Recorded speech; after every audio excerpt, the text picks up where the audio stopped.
नमस्कार दोस्तों, आज हम देखने वाले हैं द साइकोलॉजी ऑफ मनी, जिसे लिखा है मॉर्गन हॉसल ने।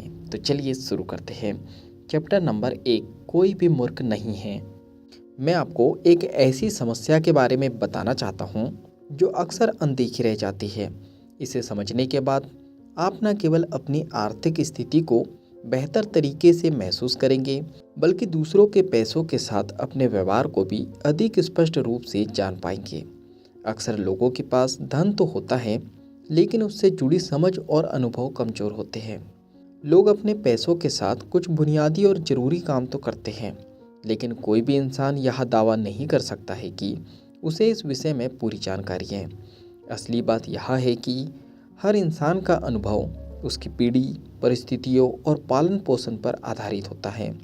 अलग अलग युगों में बड़े बड़े लोग जिन्होंने भिन्न आर्थिक उतार चढ़ाव, नौकरी के बाजार की अलग तस्वीरें और निवेश से जुड़े अनुभव देखे होंगे, वे सभी जीवन को अलग ढंग से समझते हैं। दुनिया हमेशा बदलते रहती है और यही वजह है कि किसी एक व्यक्ति का अनुभव कभी भी संपूर्ण नहीं हो सकता।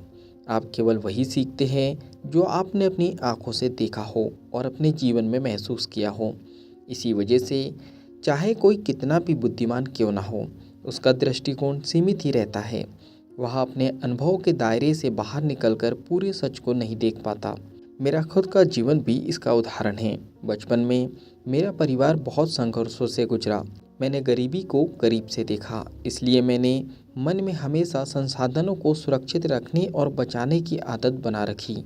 मैं आज भी हर छोटी बड़ी परिस्थिति में यही सोचकर चलता हूँ कि मुझे हर हाल में अपने भविष्य को सुरक्षित करना है। अब इसकी तुलना उस इंसान से कीजिए जिसने हमेशा संपन्नता और आराम में जीवन बिताया हो। उसका अनुभव अलग होगा। उसके लिए निवेश करना, जोखिम उठाना और फैसले लेना बहुत आसान लग सकता है, जबकि उसी वक्त कोई और व्यक्ति जिसने आर्थिक तंगी देखी हो, वही फैसले लेने से पहले 100 बार सोचता है। इसी वजह से वित्तीय दुनिया में अनुभव का महत्व अत्यधिक है। जो बात एक व्यक्ति के लिए सामान्य हो सकती है, वहीं किसी दूसरे इंसान के लिए असंभव जैसी प्रतीत होती है। उदाहरण के लिए 1990 के दशक में शेयर बाजार के उतार चढ़ाव का सामना करने वाले अनुभवी ब्रोकर के लिए यह सबक अनमोल था, लेकिन उसी समय कोई नौजवान तकनीकी कंपनी में काम करने वाला कर्मचारी जिसने केवल विकास और तरक्की देखी हो, वह कभी उस कठिन अनुभव की गहराई को समझ ही नहीं सकता। सोचिए, एक ऑस्ट्रेलियन नागरिक जिसने लगातार 30 वर्षों तक कभी भी किसी आर्थिक मंदी का सामना नहीं किया। उसने वो परिस्थितियां कभी नहीं देखी जिनसे अमेरिका के नागरिक अक्सर गुजरते रहते हैं। यही तो अनुभव का अंतर है। धन और वित्त से जुड़ी बातों के बारे में हम उतना ही जानते हैं जितना हमारे व्यक्तिगत अनुभव हमें सिखाते हैं, लेकिन यही बात मुश्किल भी है, क्योंकि हमारे अनुभव सीमित होते हैं और बाकी लोगों की परिस्थितियां हमसे भिन्न। अब कल्पना कीजिए, युद्ध, महंगाई, वैश्विक संकट या फिर किसी क्षेत्रीय मंदी के हालात। जो व्यक्ति उन्हें झेल चुका है, उसका दृष्टिकोण हमेशा उन लोगों से अलग रहेगा जिन्होंने स्थिरता और शांति देखी हो। यही कारण है कि हर व्यक्ति का आर्थिक जीवन और उसकी सोच भिन्न होती है। आपके पैसे से जुड़े अनुभव तो आपकी अपनी छोटी दुनिया के हिसाब से बनते हैं, लेकिन पूरी धरती पर फैला आर्थिक परिदृश्य कितना व्यापक है, इसकी तुलना में वह नगण्य है। जैसे किसी व्यक्ति का अनुभव 0.000001% हो सकता है, जबकि पूरी दुनिया के अनुभव उसे बहुत छोटा दिखाते हैं। इसलिए जो निर्णय आप पैसों के मामले में लेते हैं, जैसे निवेश करना, बचत की प्राथमिकता तय करना, जोखिम उठाने की हिम्मत जुटाना, सब उसी अनुभव से प्रभावित होते हैं जो आपने देखा और जिया है। साल 1930 की महामंदी को लीजिए। उस दौर के अमेरिकी राष्ट्रपति हर्बर्ट हूवर के खजांची एंड्रियो मिलान ने एक बयान दिया, इस संकट का असर लंबे समय तक रहेगा और आने वाली पीढ़ियां इससे प्रभावित होंगी। वास्तव में उस आर्थिक झटके ने लोगों के मन में इतना गहरा असर डाला कि दशकों बाद भी उनकी सोच और आदतें उससे बाहर नहीं आ पाई। एक बार किसी पत्रकार ने 125 देशों के छात्रों से पूछा, आपको महामंदी के बारे में क्या याद है? छात्रों ने जवाब दिया, हमने तो बस किताबों में ही पढ़ा है, लेकिन मेरी पीढ़ी और मेरा परिवार उस दौर को सीधे जी चुका है। दुनिया की सबसे गरीब तबकों में पली बड़ी हमारी जैसी फैमिलियाँ रोज़मर्रा की मजबूरी और खाने कपड़े जैसी छोटी ज़रूरतों के लिए संघर्ष करती थी। इसलिए हमारे लिए स्थिर नौकरी ही सबसे बड़ी सुरक्षा थी। जब लोग पूछते कि महामंदी कैसी थी, तो मेरे माता पिता का बस इतना ही कहना होता, उसने हमें इतना सिखा दिया कि भूख से बचने के लिए नौकरी से बेहतर कोई सहारा नहीं। इसी कारण 1960 के चुनावों के दौरान जब यह सवाल उठा कि इतने बड़े संकट से प्रभावित पीढ़ी किस तरह की अर्थव्यवस्था चाहती है, तो लोगों को लगा कि इसका असर बहुत गहरा है। पिछली पीढ़ी के पास आर्थिक व्यवहार की गहरी समझ थी, परंतु उससे अगली पीढ़ी जिसने सिर्फ द्वितीय विश्व युद्ध के बाद का विकास देखा था, उनके पास वैसा अनुभव नहीं था। यानी जो बातें पुरानी पीढ़ी के लिए जीवन का सबसे बड़ा सबक थी, वही अगली पीढ़ी के लिए सिर्फ इतिहास की बातें बन गई। और यहीं पर हम पीढ़ी की सोच और प्राथमिकताएं एक दूसरे से टकराती है। हमारे सामने असली चुनौती यह है कि पढ़ाई लिखाई या औपचारिक शिक्षा का कोई भी स्तर हमें धैर्य, सहनशीलता और असली समझ प्रदान नहीं कर सकता। मैं आपको एक उदाहरण देता हूँ। महामंदी के समय मैंने अपना सब कुछ खो दिया था। यह अनुभव बहुत कड़ा था, लेकिन मेरी स्थिति उन लोगों से अलग थी जिन्होंने ऐसा दर्दनाक दौर कभी महसूस ही नहीं किया। इसलिए जब कोई व्यक्ति इस तरह की परिस्थितियों से गुजर चुका होता है, तो उसका नज़रिया पूरी तरह बदल जाता है। उसकी सोच और उसके निवेश संबंधी फैसले भी हमेशा उस अनुभव से प्रभावित रहते हैं। अब जरा सोचिए, जो व्यक्ति कभी ऐसी हालत से नहीं गुजरा, वह निवेश जैसे निर्णयों को कैसे देखेगा? उसकी नज़र में यह सब अस्थिरता या डर की बात ही नहीं होगी। यही कारण है कि इस दुनिया में हर इंसान का दृष्टिकोण अलग अलग है। अक्सर लोग स्टॉक मार्केट की ऐतिहासिक गिरावटों या पुराने आंकड़ों को एक मॉडल मान लेते हैं, लेकिन सच्चाई यह है कि कोई भी मॉडल या आंकड़ा उतना असरदार नहीं होता जितना किसी व्यक्ति का व्यक्तिगत अनुभव। उदाहरण के लिए, जब आप अपने बच्चों को देखते हुए सोचते हैं कि उन्हें सुरक्षित भविष्य देना है, तो उस समय लिए गए आपके निर्णय सिर्फ नंबरों या ग्राफ्स पर आधारित नहीं होते, बल्कि उस अनुभव पर आधारित होते हैं जो आपने स्वयं महसूस किया है। इतिहास हमें बहुत कुछ सिखाता है, लेकिन वह सीधे दिल और दिमाग पर असर तभी करता है जब हमने उसी जैसा अनुभव खुद किया हो। यानी जब हम मानते हैं कि हमें पता है दुनिया कैसे काम करती है, लेकिन हकीकत यह है कि हमें केवल उतना ही ज्ञान है जितना हमने अपनी ज़िंदगी में अनुभव किया है। जैसा कि लेखक ने कहा था, कुछ सबक ऐसे होते हैं जिन्हें समझने के लिए खुद अनुभव करना जरूरी होता है, और हम सब किसी न किसी स्तर पर इन्हीं अनुभव के शिकार बनते हैं। साल 2006 में national bureau of economics research के अर्थशास्त्री एलेक्जेंडर मैस्लीडियर और Stanford graduate school of business के प्रोफेसर पॉल गॉम्बर ने लगभग 50 वर्षों के आंकड़ों पर आधारित एक महत्वपूर्ण अध्ययन किया। इसमें यह सामने आया कि लोग अपने निवेश संबंधी निर्णय केवल बाजार की परिस्थितियों के अनुसार ही नहीं, बल्कि अपने जीवन के व्यक्तिगत अनुभव के आधार पर भी लेते हैं। इसका सीधा अर्थ यह है कि हर इंसान का निवेश का तरीका और उसका वित्तीय व्यवहार उसके जीवन के अनुभव से गहराई से जुड़ा होता है, और ये अनुभव वही होते हैं जो उसके पूरे जीवन काल में सामने आते हैं। कल्पना कीजिए, अगर आपका जन्म उस दौर में हुआ हो जब महंगाई की दर बहुत ऊंची थी। ऐसे समय में बड़े होने वाले लोग आमतौर पर अपना पैसा बॉन्ड्स या सुरक्षित निवेश में लगाना पसंद करते हैं, क्योंकि उनके अनुभव ने उन्हें सिखाया कि ऊंची महंगाई के समय बॉन्ड्स अधिक स्थिर साबित होते हैं। लेकिन इसका उल्टा, अगर कोई उस समय में पला बड़ा हो जब शेयर बाजार तेजी से ऊपर जा रहा था और लगातार शानदार रिटर्न मिल रहे थे, तो स्वाभाविक है कि उनका झुकाव आगे चलकर शेयर बाजार में निवेश करने की ओर अधिक रहेगा। इस बिंदु को और स्पष्ट करने के लिए महान अर्थशास्त्री हार्वर्ड मार्क्स ने अपनी पुस्तक द मोस्ट इम्पॉर्टेंट थिंग में लिखा था, हमारी खोज का रास्ता केवल आंकड़ों और तथ्यों पर आधारित नहीं है, बल्कि यह इस बात पर निर्भर करता है कि हम में से हर व्यक्ति ने किन किन परिस्थितियों को अपने जीवन में अनुभव किया है। असल मायने में यह अनुभव ही हमें जोखिम उठाने या सुरक्षित रास्ता अपनाने की दिशा में प्रेरित करता है। यानी इंसान को केवल किताबें, शिक्षा या पारिवारिक संस्कार ही नहीं सिखाते, बल्कि जीवन के हालात और व्यक्तिगत अनुभव भी उसे असल मायने में दिशा देते हैं। 2019 में फाइनेंशियल टाइम्स ने एक प्रख्यात बॉन्ड मैनेजर बिल ग्रास का साक्षात्कार प्रकाशित किया था। 2019 में फाइनेंशियल टाइम्स ने एक प्रख्यात बॉन्ड मैनेजर बिल ग्रॉस का साक्षात्कार प्रकाशित किया था। उन्होंने स्वीकार किया, मैं मानता हूं कि मेरी सफलता इस बात पर निर्भर है कि मैं किस दौर में पैदा हुआ।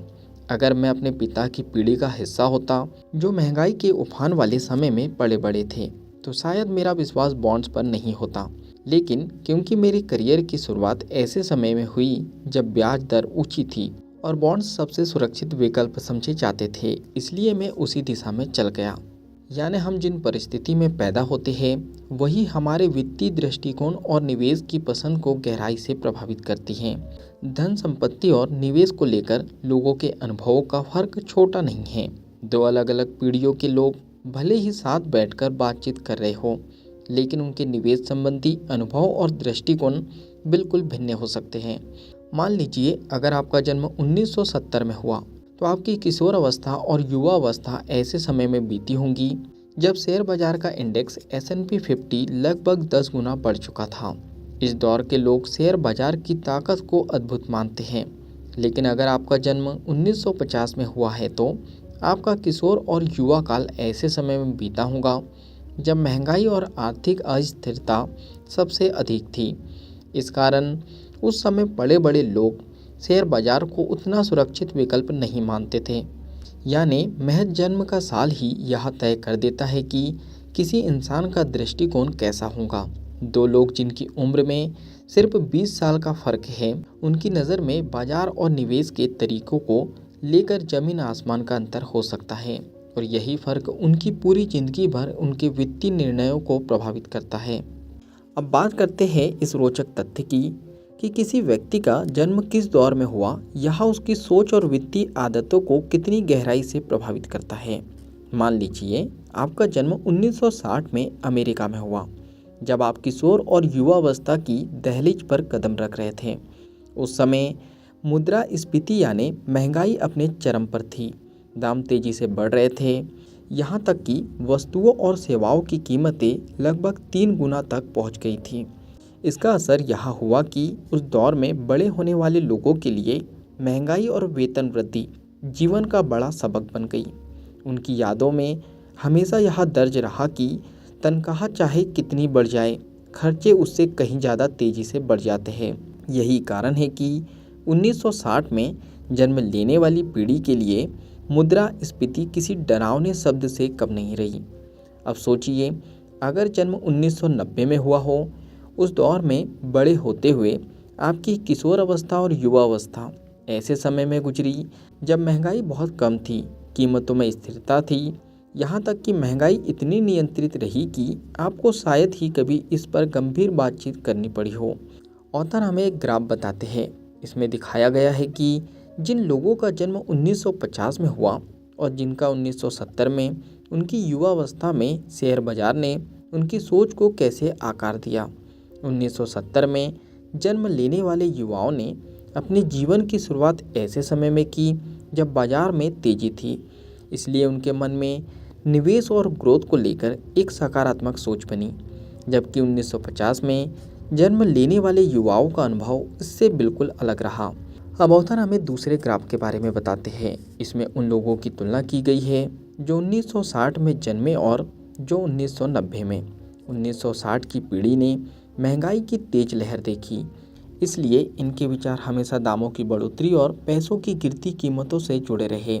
वहीं 1990 में जन्मी पीढ़ी ने स्थिरता का अनुभव किया और इनके लिए महंगाई कोई गंभीर मुद्दा नहीं बन पाया। यानी केवल आपका जन्म वर्ष ही यह तय कर देता है कि आपकी आर्थिक सोच और भविष्य के निवेश के प्रति रुझान कैसा होगा। कोई व्यक्ति महंगाई से डरते हुए बहुत सतर्क निवेशक बन सकता है, जबकि कोई दूसरा व्यक्ति उसी विषय को नज़रअंदाज करके खुलकर निवेश कर सकता है। और यह सब केवल इसलिए क्योंकि दोनों ने अपने शुरुआती वर्ष अलग अलग हालातों में बिताए।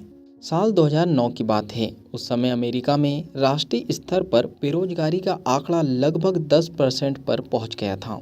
लेकिन अगर हम अलग अलग आयु वर्ग को देखें तो तस्वीर और भी दिलचस्प हो जाती है। किशोर अवस्था के लोग यानी 16 से 19 वर्ष के युवाओं में बेरोजगारी का स्तर करीब 49% यानी 49% था।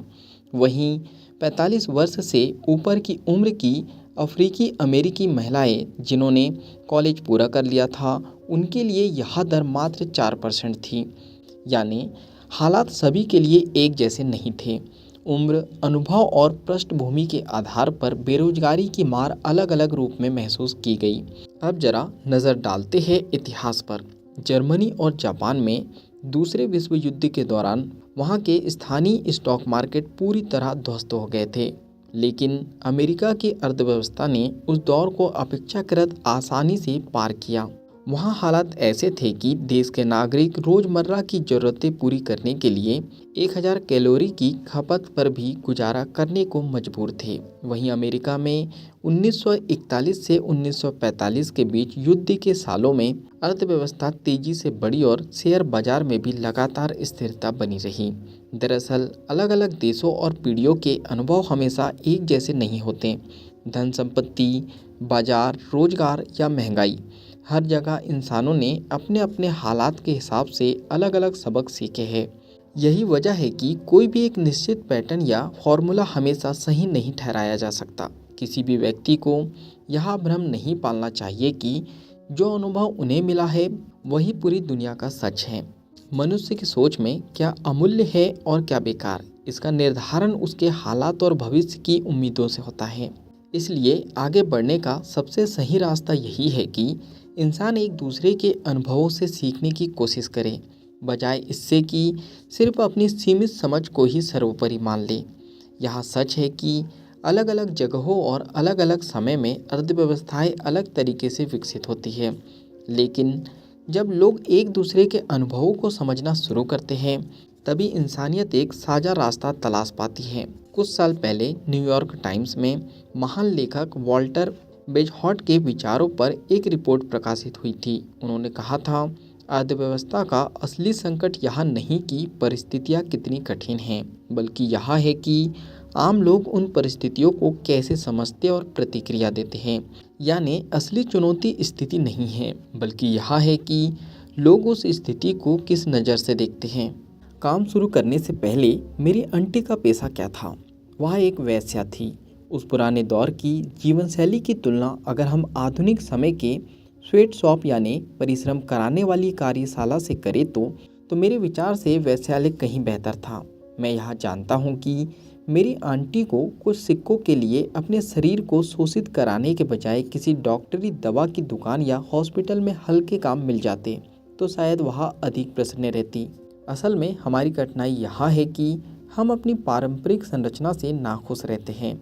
हमारे पास मौजूद विकल्प सीमित हैं। जब हमारे सामने केवल खराब विकल्प रख दिए जाते हैं तो उनमें से कोई भी हमें संतोष नहीं दे सकता। यही वजह है कि लोग अक्सर शिकायत करते हैं, यह काम बहुत कठिन है, यह नौकरी बहुत थकाने वाली है, या यह जीवन से मेल नहीं खाती।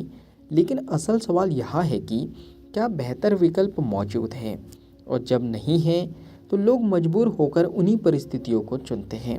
मेरा उद्देश्य यह नहीं कि इस विचार का केवल नकारात्मक अर्थ निकाला जाए। मेरी सोच का एक हिस्सा कहता है कि यह प्रणाली सही नहीं है, लेकिन दूसरा हिस्सा यह समझने की कोशिश करता है कि आखिर लोग क्यों इस तरह के कठिन विकल्पों को चुनते हैं।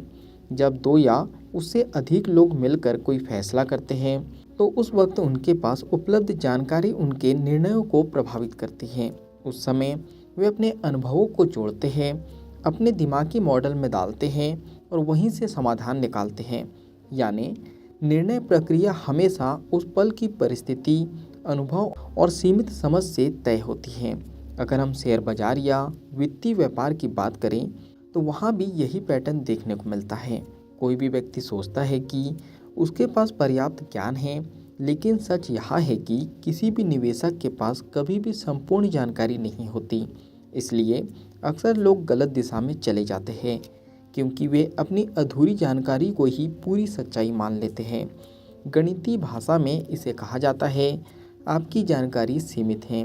और यही कारण है कि शेयर बाजार में कई लोग भारी नुकसान उठाते हैं, जबकि कुछ लोग संयोग से सही जगह सही समय पर पहुंचकर फायदा कमा लेते हैं। जरा सोचिए, लॉटरी का टिकट, सिनेमा का टिकट, किसी गेम या स्पोर्ट्स मैच का पास या फिर किसी संगीत समारोह की एंट्री, इन सब पर लोग अपने अनुभव के आधार पर पैसा लगाते हैं। वे जानते हैं कि जीत की संभावना बहुत कम है, फिर भी वे प्रयास करते हैं। एक उदाहरण लीजिए, लॉटरी टिकट। औसत अमेरिकी व्यक्ति हर साल लगभग $412 लॉटरी टिकटों पर खर्च कर देता है। दिलचस्प यह है कि अमीर लोग इस खेल में लगभग शामिल ही नहीं होते। कुछ बिक्री का करीब 40% हिस्सा उन गरीब या कमज़ोर आर्थिक पृष्ठभूमि के लोगों से आता है जिनके पास पहले से ही सीमित साधन मौजूद हैं। यानी जो लोग सबसे कठिन परिस्थिति में हैं, वही लोग इस उम्मीद में पैसा खर्च करते हैं कि शायद किस्मत पलट जाए। अमेरिका में ऐसे बहुत लोग हैं जो अचानक आने वाले $400 का इंतजाम नहीं कर पाते। इसका सीधा मतलब यह है कि वही लोग जो हर साल लगभग $400 लॉटरी टिकटों पर खर्च कर देते हैं, वे किसी आपात स्थिति में उतनी ही रकम की व्यवस्था नहीं कर पाते। सोचिए, जब किसी के पास अपनी सेहत और सुरक्षा के लिए $400 बचत नहीं होती, तो वह उसी पैसे को उम्मीदों और कल्पनाओं में क्यों लगा देता है। मुझे यह बात बहुत गहरी और प्रतीकात्मक लगती है। यह शायद केवल पैसों की समस्या नहीं है, असल में यह उस मानसिकता की तस्वीर है जहां लोग अपने भविष्य को बदलने के लिए जोखिम उठाने को मजबूर होते हैं। परिवार की बुनियादी ज़रूरतें पूरी करने में कठिनाइयां झेलने वाले व्यक्ति के लिए $400 बड़ी रकम है, और यही कारण है कि वे लोग कम से कम लॉटरी टिकट खरीद कर यह महसूस करना चाहते हैं कि शायद उनकी किस्मत बदल जाए। इस खरीदारी के पीछे छिपा मनोविज्ञान है, कम से कम एक मौका तो मिले। अब कल्पना कीजिए, आप एक जगह पर रहते हैं जहां नौकरी पक्की नहीं है, तनख्वाह सीमित है, छुट्टी लेने पर पैसा कट जाता है और आसपास का माहौल भी असुरक्षित है। ऐसी स्थिति में अगर कोई आपको कहे कि $400 की बचत करो ताकि भविष्य सुरक्षित रहे, तो शायद आप कहेंगे, भविष्य की चिंता करने से पहले मुझे आज जीना है। इसी सोच से लोग टिकट खरीदते हैं। वे मानते हैं कि उनका जीवन इतना कठिन है कि आज जीना ही असली संघर्ष है, और अगर भविष्य में कोई बड़ी समस्या आएंगी तो उस समय देखा जाएगा। यही वजह है कि अक्सर लॉटरी टिकटों की बिक्री इतनी तेजी से बढ़ते रहती है। लोग जानते हैं कि यह एक तरह का भ्रम है, लेकिन उस भ्रम में उन्हें कुछ पलों का सुकून मिलता है। इस सोच के पीछे एक और परत छिपी होती है। हाँ, जो मैं कह रहा हूँ वह मूर्खता है, लेकिन मैं यह भी जानता हूँ कि मैं ऐसा क्यों कर रहा हूँ। यानी यह केवल मूर्खता नहीं, बल्कि एक भावनात्मक निर्णय होता है। ध्यान देने वाली बात यह है कि वित्तीय फैसले अक्सर किसी मशीन जैसी ठंडी गणनाओं से नहीं किए जाते, बल्कि यह फैसले इंसानों की जीवन परिस्थितियों, उनके अनुभवों और उनके निजी संघर्षों से प्रभावित होते हैं। यही कारण है कि लोग, भले ही उन्हें पता हो कि जीतने की संभावना बहुत कम है, फिर भी लॉटरी टिकट खरीदते हैं, क्योंकि उनके लिए यह टिकट केवल एक कागज नहीं, बल्कि आशा का प्रतीक है। अब हम एक और पहलू को समझते हैं। यह सवाल अक्सर उठता है कि आर्थिक फैसले इतने उलझे हुए क्यों होते हैं और क्यों इनका परिणाम कई बार गलत निकलता है। इसका उत्तर छिपा है, यह विषय अभी भी नया है। सोचिए, धन और संपत्ति से जुड़े हुए निर्णय इंसानों के चारों ओर हमेशा से रहे हैं। इतिहास में दर्ज है कि लीडिया नामक सभ्यता ने लगभग 600 ईसा पूर्व में पहली बार धातु के सिक्के बनाए। वही राजा इलियाड्स को अक्सर आधुनिक अर्थव्यवस्था का जनक माना जाता है। लेकिन यह भी सच्चाई है कि वास्तविक बचत और निवेश आधारित वित्तीय फैसले तो अभी कुछ ही पीढ़ियों पुराने हैं। आज भी हमारी समझ इन्हीं अनुभवों पर टिकी है। आधुनिक समय में देखें तो केवल पेंशन और सेवानिवृत्ति ही ऐसे क्षेत्र हैं जिन्होंने हमारे आर्थिक व्यवहार को गहराई से बदला है।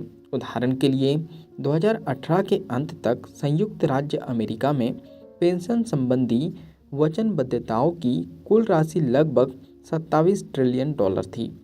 यह आंकड़ा इस बात का प्रमाण है कि आम नागरिकों के निवेश और बचत के निर्णयों को सबसे अधिक दिशा इसी एक क्षेत्र ने दी है। परंतु ध्यान देने वाली बात यहाँ है कि पेंशन प्रणाली पूरी तरह से आधुनिक है। यहाँ आज की सबसे पुरानी पीढ़ी तक भी केवल कुछ पीढ़ियों पहले ही पहुँची है। दूसरे विश्व युद्ध के दौरान बहुत से अमेरिकी पुरुष और महिलाएं अपने अंतिम समय तक कार्य करते रहे। उस दौर में 65 वर्ष से अधिक आयु के पुरुषों की श्रम में भागीदारी दर लगभग 50% थी। अगर आप आंकड़ों को देखें तो पाएंगे कि 1880 में यह भागीदारी करीब 78% थी। 1900 में यह 74% और धीरे धीरे यह संख्या घटी। 1920 तक 60%, 1940 तक 46% और 1960 में केवल 41% और 2000 आते आते यह गिरकर मात्र 18% रह गई। यानी उम्रदराज लोग पहले जीवन भर काम करते थे। धीरे धीरे समाज ने उन्हें आर्थिक सुरक्षा देने की दिशा में कदम उठाया। हालांकि शुरुआत में सामाजिक सुरक्षा से मिलने वाले लाभ बहुत मामूली थे। जब अमेरिका ने 1940 में अपना पहला सामाजिक सुरक्षा चेक जारी किया तो उसकी कीमत केवल उतनी ही थी जितनी कुछ डॉलर का सामान खरीदने के लिए काफ़ी होती है। अब बात आती है उन आर्थिक पहलुओं की जिनका असर सेवानिवृत्ति और आम लोगों की ज़िंदगी पर गहराई से पड़ा। शुरुआती दौर में सामाजिक सुरक्षा से मिलने वाले लाभ बहुत मामूली थे। उदाहरण के लिए, जब अमेरिका ने अपना पहला सामाजिक सुरक्षा चेक जारी किया था, उसकी असली कीमत आज की दृष्टि से देखी जाए तो $22.54 के बराबर थी। लेकिन जब समय के साथ महंगाई को ध्यान में रखा गया और 1980 तक यह राशि बढ़कर $141 हो गई, तो सेवानिवृत्ति लोगों के लिए यह किसी जीवन रेखा से कम नहीं रही। उस वक्त एक चेक का औसत मूल्य लगभग $1000 बैठता था। यानी धीरे धीरे महंगाई के असर को संतुलित करने की दिशा में सामाजिक सुरक्षा एक मजबूत आधार बन गई थी। 1960 के दशक तक आते आते स्थिति बदलने लगी। आंकड़ों के अनुसार लगभग आधे से अधिक बुजुर्ग अमेरिकी अपनी वृद्धावस्था में गरीबी रेखा से नीचे जीवन यापन कर रहे थे। यानी यह स्पष्ट था कि पेंशन और निजी सहायता केवल नाम भर के थे। एम्प्लॉय बेनिफिट्स रिसर्च इंस्टीट्यूट के अध्ययन के अनुसार 65 वर्ष या उससे अधिक उम्र के लोगों में से केवल 1/4 लोगों को ही 1975 तक पेंशन मिल पाती थी। यानी अधिकांश बुजुर्गों का मुख्य सहारा केवल अपनी बचत या परिवार पर निर्भर रहना था। 1955 में न्यूयॉर्क टाइम्स ने एक संपादकीय में लिखा था, एक पेंशन योजना उतनी ही अच्छी है जितना उस पर भरोसा करने वाला व्यक्ति। सेवानिवृत्ति के बाद सुरक्षा का सपना तो सभी देखते हैं, लेकिन केवल कुछ ही लोग अपने लिए सही प्रबंध कर पाते हैं। 1980 के दशक तक आते आते स्थिति और भी साफ हो गई। हर कोई यह महसूस करने लगा कि केवल पेंशन पर निर्भर रहना पर्याप्त नहीं है। व्यक्ति को अपनी कमाई का एक हिस्सा बचाना और निवेश करना ही होगा ताकि बुढ़ापे में सहारा मिल सके। यही वह दौर था जब अमेरिका में सेवानिवृत्ति बचत का एक नया साधन सामने आया, 401k योजनाएं। ध्यान देने वाली बात यह है कि 1978 से पहले इनका कोई अस्तित्व ही नहीं था। यानी हमारी आर्थिक संरचना में यह परिवर्तन बहुत हाल ही आया था। वास्तव में अगर आप 1978 से पहले जन्मे हैं तो अपने शुरुआती जीवन में आपने निजी बचत और निवेश का महत्व महसूस ही नहीं किया होगा। यही नहीं, कॉलेज की पढ़ाई करने वालों पर भी समय ने अपनी छाप छोड़ी। 1940 से लेकर 2015 तक की अवधि में अमेरिका में डिग्री हासिल करने वालों की संख्या 20 मिलियन से बढ़कर 125 मिलियन तक पहुंच गई। इस बीच शिक्षा की लागत इतनी बढ़ी कि पिछले 20 वर्षों में विद्यार्थियों का कर्ज लगभग 4 गुना हो गया। यानी लोगों के वित्तीय निर्णयों पर गहरा असर पड़ा, विशेषकर पढ़ाई, करियर और ऋण से जुड़े फैसलों में। तो इस तरह हम देख सकते हैं कि चाहे पेंशन हो, सामाजिक सुरक्षा हो या शिक्षा की लागत, हर बदलाव ने आम नागरिकों को मजबूर किया कि वे नए सिरे से सोचें और अपने आर्थिक फैसलों को बदलें। आर्थिक फैसलों की दुनिया में अभी भी बहुत कुछ नया है। हमारे पास लंबा और गहरा अनुभव नहीं है जिससे हम सही मायने में सीख ले सके। यानी हम केवल अनुमान लगाते हुए आगे बढ़ रहे हैं। मसलन स्टॉक इंडेक्स फंड्स की बात करें, इन्हें शुरू हुए अभी 50 साल भी पूरे नहीं हुए। क्रेडिट कार्ड्स और बचत खातों के नए रूप तो लगभग 25 साल पहले ही आम हुए हैं। उसी तरह होम लोन, स्टूडेंट लोन और अन्य प्रकार के ऋणों का इतना व्यापक इस्तेमाल अभी हाल ही में शुरू हुआ है। सोचिए, IRA और अन्य सेवानिवृत्ति योजनाएं भी कुछ ही दशक पहले सामने आई हैं। इससे पहले इस तरह की कोई ठोस व्यवस्था मौजूद नहीं थी। अगर हम मानव इतिहास को देखें तो पता चलता है कि कृषि की शुरुआत 10,000 साल पहले हुई थी, लेकिन आधुनिक वित्तीय प्रणालियाँ जैसे लोन, क्रेडिट और निवेश मुश्किल से पिछले 20 से 50 सालों में पूरी तरह विकसित हो पाए हैं। यानी आज भी हम इस उम्मीद में जी रहे हैं कि यह सब हमारे भविष्य के लिए स्थिर और लाभदायी सिद्ध होगा। अब यहाँ एक दिलचस्प सच्चाई सामने आती है। इंसान का मन तथ्यों से ज़्यादा भावनाओं से प्रभावित होता है, और यही वजह है कि जब हम धन संपत्ति या वित्तीय फैसलों की बात करते हैं तो हमें समझना जरूरी है कि लोग हमेशा तर्क पर नहीं बल्कि अपने व्यक्तिगत अनुभवों और भावनाओं पर निर्णय लेते हैं। याद रखिए, आपके लिए जो बहुत महत्वपूर्ण है वही किसी और के लिए बिल्कुल भी मायने नहीं रख सकती, और जो चीज़ किसी और को जीवन बदल देने वाली लगती है वह आपके लिए सामान्य हो सकती है। असल में कोई भी पूर्ण सत्य नहीं है। हर इंसान अपने अपने अनुभवों के आधार पर फैसले करता है, और वही अनुभव उस समय उसके लिए सबसे अधिक मायने रखते हैं। तो आइए अब मैं आपको एक दिलचस्प किस्सा सुनाता हूँ, कैसे बिल गेट ने अपनी ज़िंदगी में यह रास्ता चुना जिसने उन्हें दुनिया के सबसे अमीर इंसानों में शामिल कर दिया।